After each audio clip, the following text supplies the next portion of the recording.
Influencia de la masonería en la Constitución de 1917, un libro que da cuenta de la presencia de esta organización de carácter filosófico en la redacción de la Carta Magna que rige a nuestro país. Hoy una conversación de controversia con el coordinador de esta publicación, Manuel Jiménez Guzmán, un reconocido miembro de la masonería tanto en México como a nivel internacional.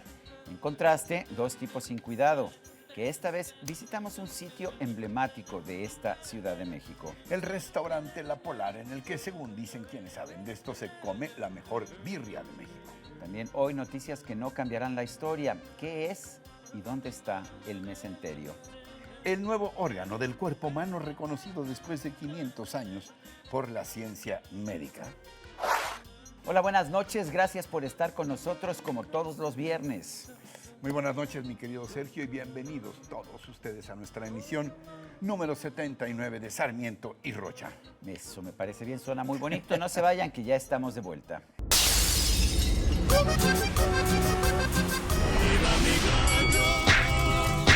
El ratón Macías.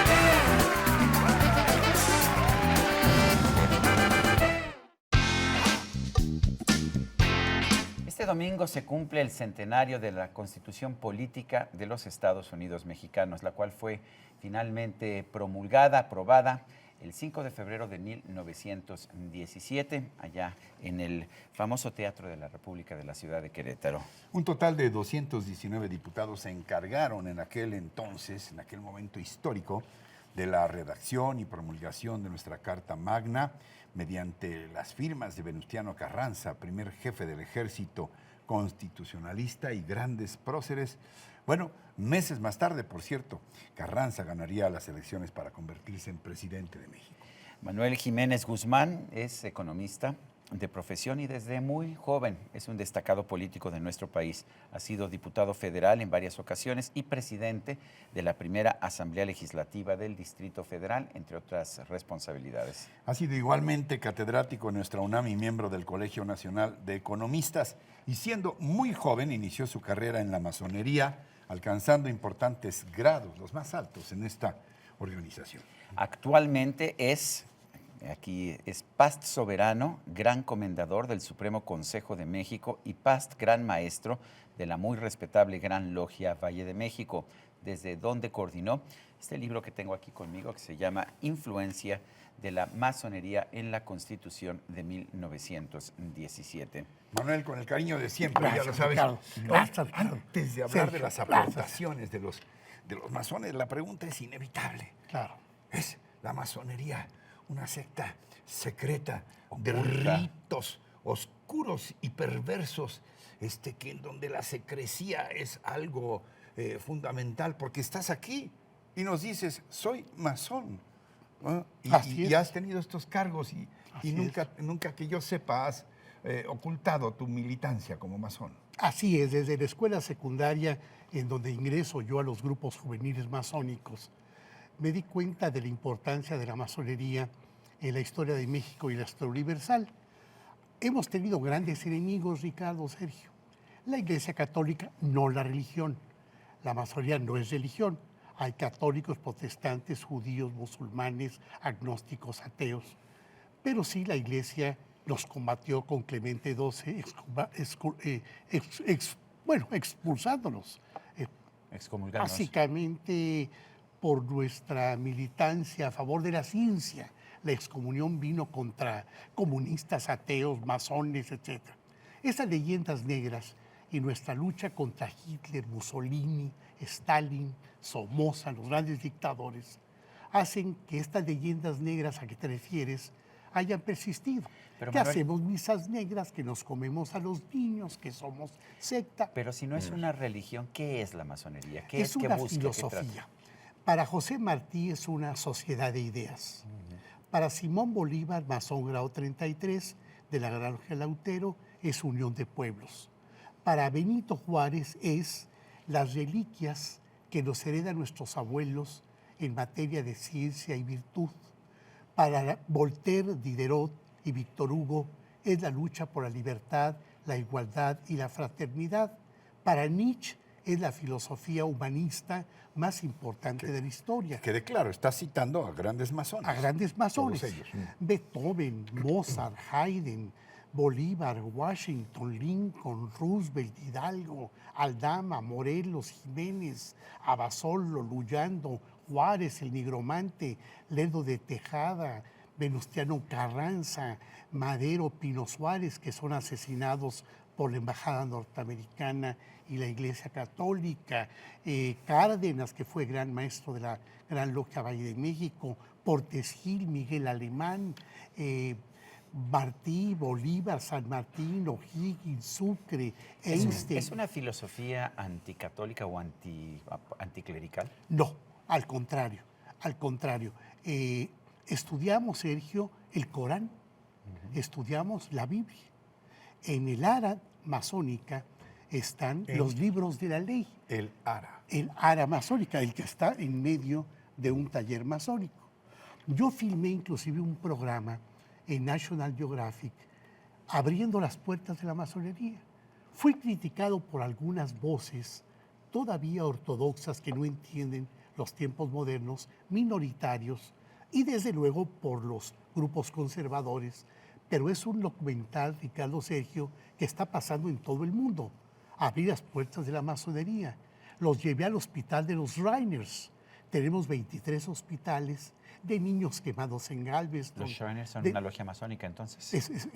Somos grados 32 y 33 y sostenemos gratuitamente a 23 hospitales en donde no se cobra un quinto ni al niño ni a la familia en la restauración de sus bracitos, de su labio leporino, de sus pies, y si hay necesidad de llevarlos a alguna parte del mundo, los llevamos sin ningún costo.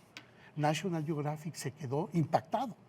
¿Cómo que no cobran? No, no cobramos un quinto. ¿Y cuál es la relación de los masones con la ley? Y con la estos Constitución. principios que nos permiten la convivencia a los seres humanos, particularmente con esta Constitución que nos rige y que ahora está cumpliendo 100 años. Así es. Influencia de la masonería en la Constitución de 1917, este libro coordinado por nuestro invitado Manuel Jiménez Guzmán. Es el primer libro que publica el gobierno mexicano. Sobre Siendo la yo masonería. sobre la masonería y la Constitución. No hay un libro de este carácter en la historia Pero de México, además el Instituto Nacional de Estudios de la de Revolución, la Revolución Mexicana. Mexicana. Invité yo a Patricia Galeana, amiga de ustedes, directora del INERM, a dar una conferencia en la masonería para desmistificar el ataque a Juárez sobre el Tratado de Maglén Ocampo. Ahí la doctora Patricia Galeana, hace 2 años, siendo yo el jefe de la masonería nacional y del continente americano, me dice: Manuel, ¿por qué no publicamos un libro sobre la masonería y su influencia en la Constitución? Me dediqué 2 años a hacerlo con investigadores de la masonería. Y yo le dije: mire, es tan importante que Luis Manuel Rojas, el presidente del constituyente, era a la vez lo que yo fui, gran maestro de la Gran Logia Valle de México, lo que fue Cárdenas, lo que fue Emilio Portes Gil, lo que fue Madero. Entonces Luis Manuel Rojas, siendo jefe de la masonería, era presidente del constituyente. Y más del 90% de los constituyentes, Cravioto, Romero Flores, Jara, Mújica, todos eran masones. ¿Por qué hombres tan importantes han sido masones? Porque los masones Los atraen. cooptan a los poderosos, o porque desde la masonería se proyectan al poder. Por las dos cosas. Es decir, la masonería es una institución básicamente filosófica, en donde se estudia al ser humano, filantrópica, a favor de la felicidad del ser humano, progresista y democrática, en donde se respeta a los gobiernos legítimamente constituidos, iniciática, son 33 iniciaciones. Yo viví 33 iniciaciones. 33 grados. Y ahí está el secreto de la masonería. Cada grado tiene una mónita secreta. Y esa mónica secreta es conocida solo ¿Por qué la entre secrecía? nosotros. ¿Mande? ¿Por qué la secrecía?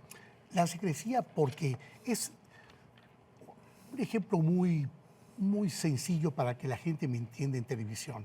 La muerte de un padre, el nacimiento de un niño, tu examen profesional, tu matrimonio, tu divorcio, tu primera relación sexual, tu entrada a la universidad, cualquiera de ellas. Es tu vivencia. Esa vivencia no la puedes escribir, es parte de tu vida. Ese es el secreto de la masonería. Hoy en Internet ves todos los grados, Ricardo, Sergio.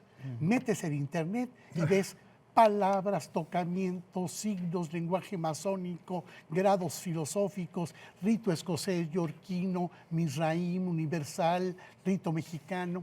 Ahí está. Pero dinos, Manuel, dentro de la Constitución del 17, ¿dónde ves la influencia? ¿En qué artículos, en qué sesgos de esos artículos? A partir de la independencia, Morelos proclama el primer valor laico, la soberanía.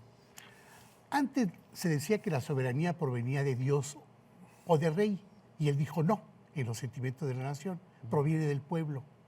Lo toma Juárez, la soberanía proviene del pueblo, y lo toma la Constitución del 17.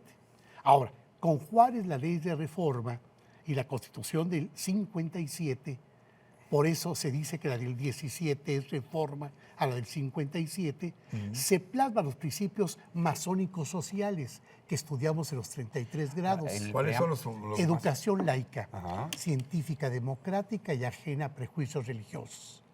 Libertad de cultos y de creencias, para que no nos matemos judíos, católicos y ateos. Todos cabemos. No religiones de Estado, porque antes solo era la católica. Tampoco estados religiosos. Es decir, al César lo que es del César y a Dios lo que es de Dios. Soberanía, que proviene del pueblo. Derechos obreros, es un grado masónico. Derechos agrarios, es un grado masónico. Separación del Estado y las iglesias. Todas. Todas, no solo la católica. Ni el Estado se mete en asuntos clericales, ni los curas se meten en asuntos del Estado.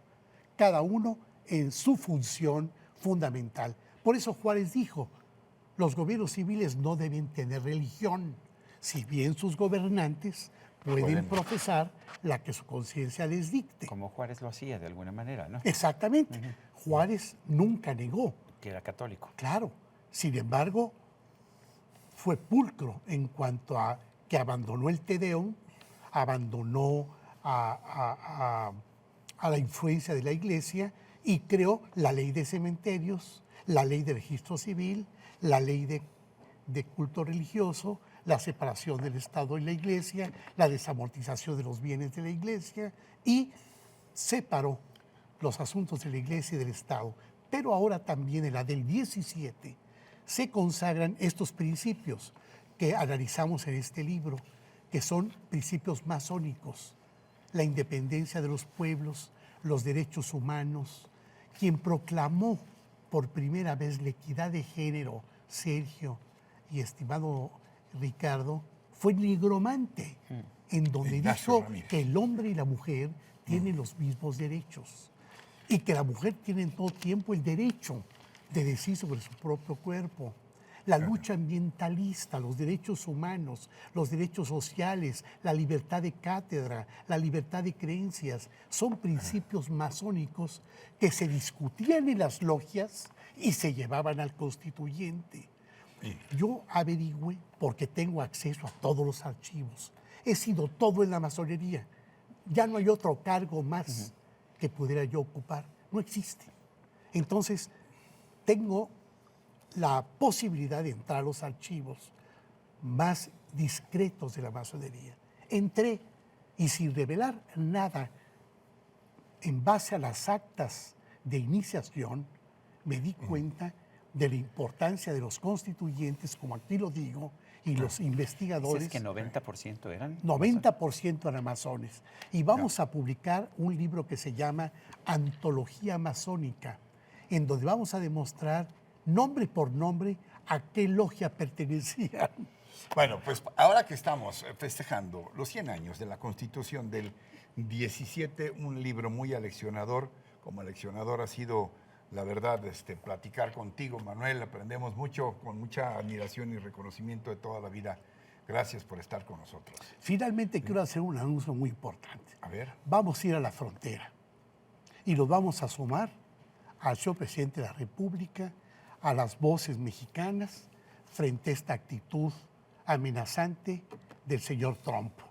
Y vamos con Lincoln y Juárez a hacer 2 monumentos en la frontera para decirle lo que Víctor Hugo nos dijo cuando se invadieron. No es el pueblo quien hace la guerra, es el imperio.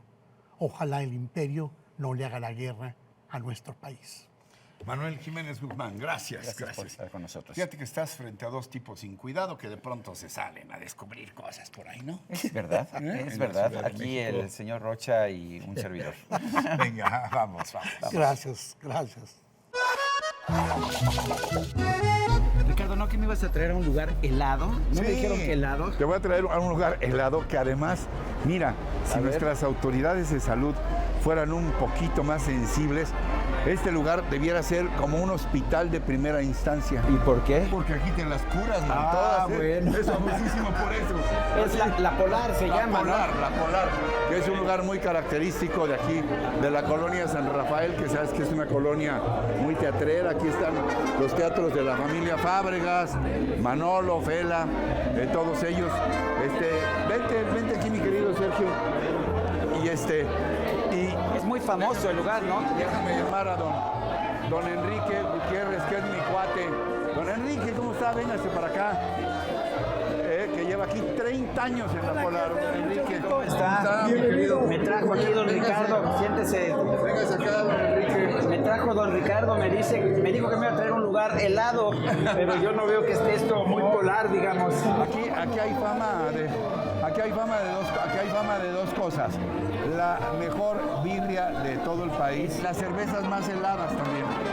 ¿No? Sí, de la birria no se diga, es una birria de primera calidad, especialmente la mejor de México. ¿Y cuál Con es el ese- secreto, si se puede saber? El secreto es la salsa y pues no se lo podemos decir porque es el secreto de la casa. Diga Ricardo, porque de inmediato ya sabe, la saca en los... La cerveza no se diga, la cerveza bien fría que se antoja ahorita con este calor, se imagina una cerveza Ahora, deliciosa. me impresionan 2 cosas. Conste que he venido de vez en cuando, no me hago el santito. Ahí está la salsa, el secreto, miren. Me impresionan 2 cosas, Sergio. Que, bueno, la cantidad de grupos que hay aquí, mariachi, norteños, tríos, lo que sea, y que siempre está abierto. Siempre, aquí tenemos todo el año está abierto, desde las 7 de la mañana a las 2 de la mañana, esta es su casa. O sea, también desayunos. Sí, puede desayunar. Recomienda cuando venga crudo, aquí lo esperamos y verá. Lo revive. Sale como nuevo. Sí, es un instituto de salud, me decía aquí el señor Rocha. Pues sí, debiera ser, ¿no? ya tenemos fama por buen servicio, buena calidad. Mire, aquí tenemos mariachi, norteños y vocales, de música de toda, para todos los gustos. Y el servicio también sigue El teniendo... servicio es excelente. Muy Empezando bueno. del estacionamiento, los del ballet parking, muy buen servicio. Me parece muy bien. ¿Qué días abre la Polar? La Polar todo el año, 275 años. Este es un tequila que acaba de salir de aquí de la casa. Tequila La Polar. Me gustaría que lo probaran para que vea 100% agave, sabroso. Muy bien. Y bueno, pues no sé si podemos para darle una probadita Alguna de muestra, a ver si es cierto que aquí se... la birria Mira. y una cervecita, ¿qué tal? Ahorita van a servir una birria para que la pruebe y se van a ir encantados con el sabor de esta birria. Deliciosa, Parece Mire, Ándale. Se ve luego aquí. 30 años ya. 30 años de usted aquí. 82 años de la Polar. De la Polar. De la Polar, pero 30 de usted. Sí, tengo 30 años aquí trabajando y conocemos todo el ramo. Cuéntenos, ¿cómo se fundó la Polar? Mira, en los primeros años se llamaba Cervecería La Polar, de ahí es donde viene el nombre La Polar, era Cervecería La Nada Polar. más cerveza, ¿no? Y de ahí se cambió el nombre a Restaurante La Polar, pero sigue siendo lo mismo. ¿Y por qué se llamaba la Polar? ¿Porque las chelas estaban muy frías? Por la cerveza, ya ve que la cerveza debe ser fría para que esté Amarre. sabrosa. Entonces de ahí viene el nombre La Polar. Este queso lo estamos trayendo de Ocotlán, Jalisco. Este es el queso muy sencillo. Les recomiendo que lo prueben para que vean la calidad de queso. Lo mismo el aguacate, siempre estamos trayendo lo mejor. ya sea el aguacate, queso y la carne, no se diga, la carne de primera. Pues cada vez que crucen desde el viaducto para acá no necesitan llegar hasta la San Rafael. De veras que vale la pena darse una vuelta a la Polar, ¿o no, mi Sergio? Pues me parece muy bien, pues. Pruébalo, a ver qué te parece la birria. Los invitamos a la Polar y que conozcan el salón nuevo, se llama Lupillo Rivera, un salón muy bonito, muy bonito. Ese es el salón de arriba. Ah, eso es aquí mismo. Pero está precioso el salón, Oiga, siempre está lleno, siempre que paso por aquí está lleno. Sí, todos los salones tienen el mismo servicio, pero hay clientes que escogen un salón donde se sienten más cómodos. Los dejo que prueben su birria para que me digan el sabor y la calidad de la carne. Provecho. Gracias, don Enrique, provecho. Aprovecho, mi querido Ricardo, para que te quites ese dolor de cabeza. La Polar. Ese gran sabio italiano, Leonardo da Vinci, fue el primero que hizo mención de él en uno de sus escritos sobre anatomía humana. Esto lo hizo a comienzos del siglo XVI. Se le conoce como mesenterio. ¿Cómo? Mesenterio. A ver, otra vez. Mesenterio. Ah, bueno, ahora sí ya. Y es una parte del cuerpo humano que hace de conexión de los intestinos con el abdomen y que ahora, después de casi 500 años de permanecer ignorada por los médicos, es motivo de acuciosos estudios. Originalmente se creía que se trataba de un repliegue de tejido. Sin embargo, investigaciones recientes acaban de confirmar que se trata de un órgano único y continuo en pleno corazón de nuestro sistema digestivo. Después de 6 años de estudio, un equipo médico de Irlanda reunió la evidencia necesaria para que el mesenterio adquiriera estatus de órgano, el más nuevo descubierto en el cuerpo humano. El médico cirujano J. Calvin Coffey, investigador del University Hospital en Limerick, en Irlanda, líder del equipo que realizó el descubrimiento, asegura que ahora se tiene un órgano en el cuerpo que hasta la fecha no se había reconocido. La pregunta es, ¿para qué sirve el mesenterio? Los científicos no saben todavía demasiado sobre sus funciones específicas, más allá de proporcionar sostén al intestino y llevar sangre a las vísceras. El próximo paso, dicen sus descubridores, será entender su función para así poder identificar sus anomalías, al igual que una enfermedad abdominal o digestiva. Incluso daría lugar al desarrollo de nuevas técnicas quirúrgicas menos invasivas, con menos complicaciones y una mejor recuperación del paciente. Por lo pronto, el mesenterio, apréndaselo usted, ya podrá ser estudiado como un órgano hecho y derecho, como se hace con los otros casi 80 órganos del cuerpo humano que conocemos. Así que, bienvenido mesenterio y gusto en conocerlo. Y así, sorprendido, me presentas a tu cuate el mesenterio, por favor, también. Y así, sorprendidos, al igual que ustedes, llegamos al final. Muchas gracias por su atención, por Estás su compañía. bien del mesenterio, ¿no? Ya sé, No, súper. me parece bien. Pues sí. Mucha presunción, pues, pero sí. Bueno, muy pero bien. si usted también está bien del mesenterio, en la próxima semana nos vemos en nuestro programa número 80. Hasta entonces, hasta siempre. Well,